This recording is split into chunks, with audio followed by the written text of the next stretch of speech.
coffee and your muffins. Ooh, good morning, everybody. Cause it's breakfast with Bob. Chee! Poncho Man, everybody.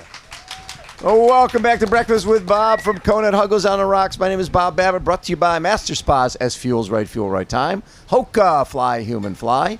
Deboer Wetsuits, Quintana, of course, our Challenged Athletes Foundation. Our next guest, Mr. Ben Kanute, joins us. A round of applause for Ben. Hey. How you doing, Benny? Oh, I'm doing great, Bob. I mean, you got Poncho Man. He's making me a little hungry with the coffee and muffins. Might have to grab some of that. Exactly. And got a live audience, which is always fun. So, always a pleasure. Yeah. You ever had any hecklers? Always. Always. Always. Yeah. Got to handle them. So we've done a ton of interviews over the years, but never here. And as a kid who got into this when he was like, 7, 8, 9 years old, this is the Mecca, right? This is where everybody, the Olympics is great. That's all right. But being here is sort of the World Series for someone who grew up as a triathlete. Yeah. My dad was a golfer growing up before he switched to triathlon. Started doing it in the mid to late 90s. He was here in Kona in 2001. Last time an American won it, and then 2002 Tim DeBoom repeated. So he hasn't been back since. So he's only been here. Yeah, he's only been here when an American has won the race. I like that. Yes. But he used a lot of golf analogies growing up, and we were talking about it. It's like the Masters, right? Having it in Augusta and coming to Kona, you have the history, you have the legendary battles that have happened here, the Iron War. You have just all sorts of just awesome races in history that you could go out and find the exact spots. And I think that sort of kind of legendary stories add to the mystique of Kona in general. That's what makes this thing so special. Oh yeah, for sure. And like you said, there's some pretty big races in the sport of triathlon, and there's a lot of cool stages, but there is just that special kind of X factor that Kona has. Well, and last year you got to do Challenge Roth, another one of those dreams you have as a kid in the sport of triathlon. You want to be there.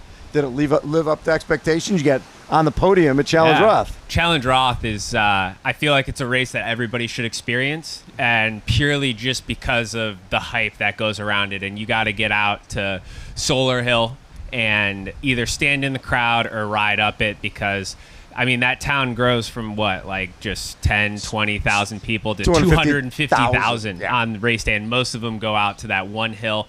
And my ears were ringing for a couple miles on the bike afterwards. They have 10 people deep on either side of the roads. They got an announcer on top with like a crane with these massive speakers that look like they belong at Lollapalooza or something. And they're just blasting, and people the energy builds all morning, and then you hit the hill and it explodes. And I got to ride with Patrick Langa both times. And the crowd goes nuts for the Germans there. That is so cool. And then during a run, you run where they have the beer mile, where there's like a mile of German guys, and you run through that. And then there's a big grass field that by the way, we'll build a stadium for 10,000 people that you finish in. Oh, yeah, it's incredible. I mean, on the bike, you're riding through little towns, just the people partying, grilling out. The run is the same way. You almost run through a few different towns, and even out on the canal where you're miles away from town, there's still people that trek out there, line the canal as much as possible. And town is just an experience. Like racing through Europe is hilarious because they're grilling on the side of the road, they're partying, they're drinking, they're smoking cigarettes sometimes. You just get all sorts of smells in the middle of a marathon that you just never really want to smell going on, but it makes it so much fun. And there's the atmosphere there. I feel like as far as full distance racing goes, it starts to touch on what Kona has, of how special, because of that community that's there and just the hype around the race. It's a bucket list race. So when I look at this year, you did try to. It's hard to balance saying, okay, I'm going to try to do all of the T100s, and I'm going to try to do Kona. I want to go do Kona as well. How hard was it to try to balance all that, the short and long? Well, the T100 races are just a great opportunity because they have not only the best athletes in the world racing, and you get to look at guys like Laidlow, Ditlev, and even guys who aren't racing Kona, just test yourself and test your fitness there. Plus, there's also the added benefit of having a contract and being able to have some guaranteed money, which can be put towards doing Kona camps and prepping for this race. So it was kind of twofold. You hone the speed, test yourself against the best in the world, and then use that platform to elevate yourself to be ready for Kona and to put in a big block doing, starting back at the end of July all the way until now. So almost, 12 to 16 weeks of hard work just focused on Ironman. And when we were choosing the season, we just kind of saw, hey, if I front load my year kind of with the T100 races, I have this space where I could fully focus on Kona and put everything into really my first true long distance block. Because Ironman Arizona, where I qualified, didn't do any Ironman training. Going into Roth, we did about 6 weeks of focus training, and now we have double that. And how much time did you spend here at your camp? We were here for about 10 days, okay. I'd say. So it was plenty of time. It might have even just been 8 now that I think about it. But it was a lot of work. We did about 37 hours of training in 8 days, and definitely got pretty well acquainted with the island and all it has to offer in that trip. When you have multiple days and you go out on that bike course, and the bike course is different every time you go out there. It's like there's no consistency the only consistency is it's inconsistent. You don't know what the hell you're going to get every time out there. Yeah. What did you take away from the camp? I mean, you just got to be ready for anything. And I think in some of the past recent men's races here, we start a lot earlier. The winds aren't as bad. We haven't had the super hot day. So I wanted to come out, race and train at the windiest time and the hottest time of day, so that if we get one of those years where it is super hot and windy, I'll be prepared for that. Right. And if not, then hey, I'm going to be riding high and I'm just going to be enjoying the day. But I think no matter what, it's a world championship, you're racing super hard and you're going to be hot and it's going to be windy no matter what. Once you get up to Hawi, it's just, kind of being mentally prepared for that and just being ready for any sort of dynamic that happens. So even when the goal was, getting to the Olympics, which you did, that deep down, did you know that the longer distances were I'm really meant to be? There's always been a pull towards Kona, whether it's been me watching it as a kid and wanting to race it and win it when I was just a young triathlete, or sponsors telling me, hey, you should do Ironman, or hey, people saying, so when are you going to do a real triathlon? All that sort of stuff. So Kona's always been there and it's always been a pull, but I think that we've taken a good measured approach and really found some speed in short course, raced middle distance for quite a while and got used to that, and then made the jump at kind of the right time when it suited us well. So when I've interviewed a ton of folks over the last couple of weeks, and the one consistent has been, well, I changed coaches this year. People are always looking for that something new. You and Jim Vance have been together for so long, and I just love that relationship where he knows you so well, you know him so well, that you guys can have those conversations and get through the tough times when maybe the racing isn't going that well. Yeah, I think people like to switch and do what works for whoever's winning at the time. And, I think the good part about this is that, there's not one winner all year now. There's nobody who's really consistently won just a race every single time. Nobody's been super dominant. And I think Jim and I have had good discussions on what do we need to change or what do we need to do to meet the demands of racing and how is racing changing. And we both realized hey, triathlon is way different than it was when we first started working together back in, late 2016, early 2017. So we've been able to have those. I'd say that we have a really good communication. We were just talking about, I think the longest we've ever gone without talking is maybe a week or so. And that's because, everything is going absolutely perfectly and I'm just putting in work and he's just checking boxes.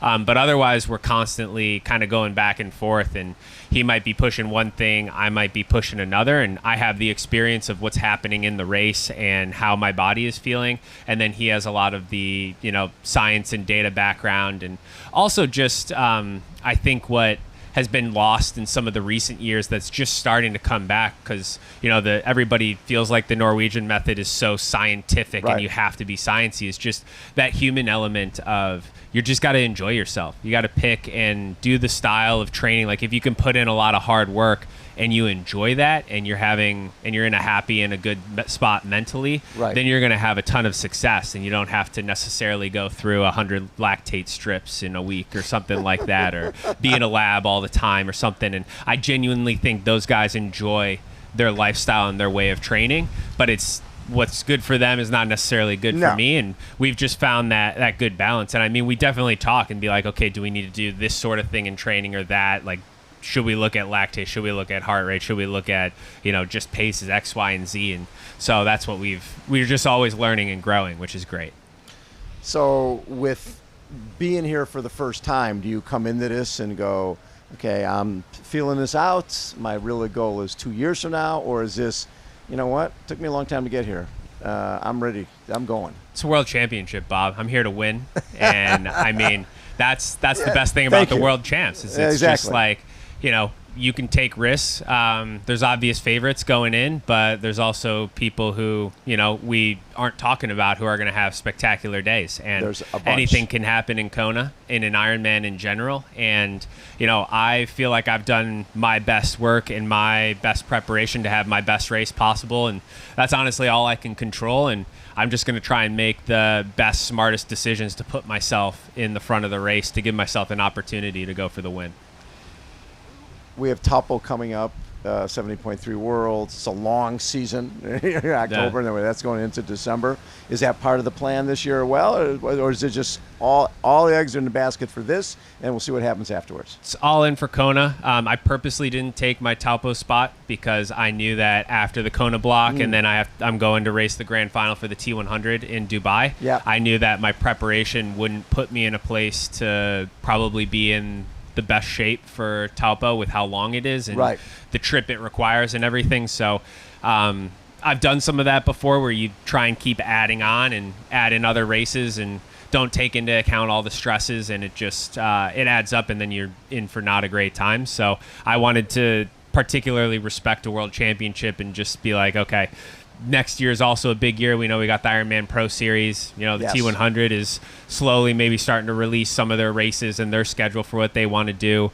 There's challenge races. There's so much opportunity that I want to make sure that I hit the world champs well, both sides of it, this one and T100, but give myself an opportunity to do well late in the season and then shut it down and recover and make sure that, I'm healthy at the start of next year.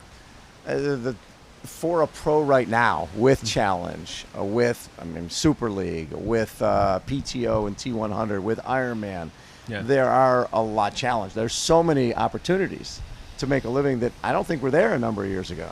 No, and I think it's hard as a professional because you want to do every race. What do you want to do? You want to win everything. Yeah, of course you do. Vegas was last weekend, and you're looking at that going, man, I would love to be there racing on that course. That course looked awesome. Like the race perfect looked course awesome. for it was you. like hard. Yeah, it looked so course. cool. Driving distance from the house, so it's tough to not be there at every race, but you also have to take into account too, like there's no possible way you can be in top shape. And I mean, it's hard to hit it on just one day, and to have all of these different races and racing, potentially 10 plus times a year is not always sustainable. So you have to pick and choose your battles for sure. So with the field that we have here, Gustav and Christian, Ed Magnus and Sam Laidlaw, I mean, it's deep. And then there's all these other guys. When I'd look to figure out people to interview. Okay, they're swimming 52, they're riding 415, they're running 250. Now they're swimming 46, they're riding 403, and they're running 236, 237. You're seeing it, and you're part of that. How much deeper is it now than it's ever been?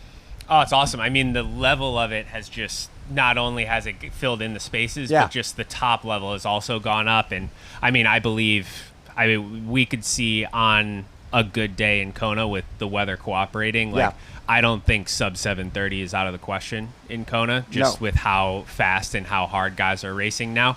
I definitely think, the weather's a big thing here. Like, it can definitely change how the race is and how fast it is. But I still think that, records will be broken this year, especially with how strong guys are riding and just with the pack nature and how, big that front pack could be. Yes. But yeah, I mean, it's just I'm always trying to elevate. I want to elevate the sport. And so everybody's trying to push it just a little bit farther. And I think it's going to make for just some great racing, because you're going to see guys, like Laidlaw 2 years ago, where they just let him go and he had a great race and finished second. And then you'll see some spectacular blow-ups where, people are walking on the Queen K, and you just got to do everything in your power to make those right decisions and understand the risk versus reward. So if you're going with guys who are trying to ride sub 4 hours on this course, you got to do some quick math in your head to figure out, like, can they run a good marathon off of this, or do we just let them go and have their fun and then, try and fight them and pass them in the second half of the marathon? You mentioned that it's been since Tim DeBoom, 2001, 2002, that we had an American. And if you look at back to the history, from 78 to 93, it was all Americans. We dominated. Then you had the Aussies from 2007 to 2012. Then you had the Germans from 2014 to 19. And it's time for an American, don't you think? What would it mean to you coming out of Lee Drive and winning this thing and bringing back the title to where it belongs? I mean, it's cliche. I don't think I have the words to describe that. Yeah. I mean, I feel like there's a part of me that has believed it and already seen it and already kind of experienced that, like, in my mind, and been able to visualize that. I think there'd be tears, and I'm not a huge crier. Right. Like, I just think that bringing the title back to the U.S. As an American would be just super special. And I feel like it's just it's time for an American to win it again and to bring it back. I mean, the sport started in the U.S. Yes, like it did. We have 50 years a ago. proud history of it. Yeah. We have some of the best triathletes ever coming, and we've come super close too with a couple second places and stuff. And we have a lot of strong U.S. guys, but it's a special race, and winning a world champs is something that's also super special and not to be taken for granted. So it would be awesome. But there's 50 other guys on the start list who want the same thing. Yeah. So the 2 silvers that you've won at the 70.3 Worlds, in both those cases, you were not afraid of the moment. You went for it in both cases. First time, it's only got one of the most decorated guys in the world, Javier Gomez, behind you. And then you had Christian Blumenfeld the last time in St. George. Only Javi retired those 7 years ago, right? Right. And same with Christian. He could have taken a day off or something, right? Yeah. But the deal is, you've never been afraid to take the lead when you see the opportunity. On this course, that could happen. There'll be a group up towards the front of the bike. There could be a chance to turn around a Javi all of a sudden. Okay, I'm going to go for it. You won't hesitate. Yeah, and I mean, I think it's just staying at the front of the race as long as possible. Yeah. It's all about, conserving where you can. And there's a lot of guys here who I think have more expectations and more pressure to change the race than me. Yeah. And, that's similar. Like 2017, I just found myself in a position where I was kind of solo racing my race, and guys let me go, and I took advantage of it. But in 2022, it was a little bit different, where I was just kind of along for the ride in the front group, just doing what I can to stay as close to the front as possible and put me in a position to be able to run well. And that's, maybe something that's similar to here. So I'm all for pushing the bike and putting ourselves ahead and getting some time on some of the fastest runners in the field. But I know, Magnus, Sam, Christian, like a lot of those guys will back their run as well. So it's just kind of being there at those key moments in the race. And I feel like I'm in a good position where right from the swim, I'm usually in the mix. So Yes, it's you just are. about, continuing to put myself in those situations. And then when the timing feels right, and just use your racecraft and go for it. How about a round of applause for Mr. Ben Kanute? Poncho guys. Man, take us out. Good morning, everybody. Get your coffee and your muffin. Good morning, everybody. 'Cause it's breakfast with Bob. Cheese. Poncho Man.